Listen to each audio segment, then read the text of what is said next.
नमस्ते बच्चों। आज हमारा नंबर सिस्टम का बहुत ही महत्वपूर्ण टॉपिक है परिमेय संख्या, जिसको हम लोग इंग्लिश में बोलते हैं रैशनल नंबर। क्या होती है परिमेय संख्या? वे संख्या जिन्हें हम अंशवाहक अर्थात p बटे q के रूप में लिख सकते हैं, क्या कहलाती हैं? परिमेय संख्या कहलाती हैं। हम देखेंगे जैसे कि हमारे पास में क्या जाता है p बटे q, उसी को हम किस रूप में लिख सकते हैं? अंश बटे हर के रूप में। ये हमारे पास में क्या कहलाती हैं? परिमेय संख्या। हम एग्जाम्पल के तौर पर देख सकते हैं 5 बटे 7, 9 बटे 11, -4 के बटे में कितना आ सकता है? 3। 100 के बटे में कितना ले लीजिए आप? 3000 ले लीजिए। इस प्रकार से किसी भी संख्या को लिख सकते हैं हम। जैसे कि यदि हम आपसे पूछें क्या 9 एक परिमेय संख्या है, हम बोलेंगे हाँ 9 एक क्या है? परिमेय संख्या। क्यों?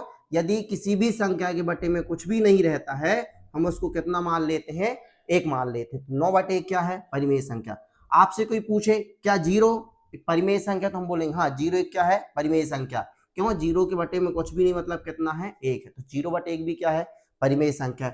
वही मान लीजिए हम ले लेंगे, मान लीजिए -33, इसका अपॉन हमारे पास आ गया कितना आ गया? मान लीजिए माइनस का, फिर +5 आ गया, तो -33 बटे 5 भी क्या है? परिमेय संख्या। इस प्रकार हम कह सकते हैं कि सभी पूर्णांक संख्या, बोले तो इंटीजर नंबर, सभी इंटीजर नंबर जो है पूर्णांक संख्या हैं, वो सब क्या कहलाती हैं? परिमेय संख्या कहलाती है। इस प्रकार से आप किसी भी संख्या को जो है हम क्या बता सकते हैं? परिमेय संख्या। लेकिन विशेष नोट के रूप में इसको लिख लीजिए और याद रखिएगा कि कभी भी हर का मान शून्य नहीं होना चाहिए।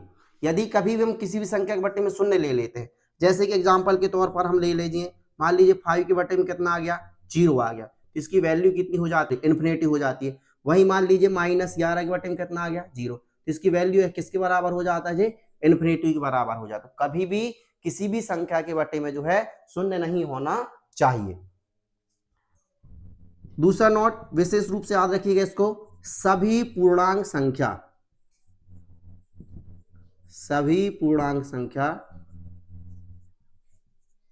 परिमेय संख्या कहलाती हैं। कभी भी किसी भी संख्या में हर का मान शून्य क्यों नहीं हो सकता है, इसके लिए भिन्न का वीडियो है, उसमें जाकर के देखें। और यदि वीडियो अच्छा लगा हो तो प्लीज वीडियो को लाइक जरूर करें और चैनल को सब्सक्राइब जरूर करें। Thank you.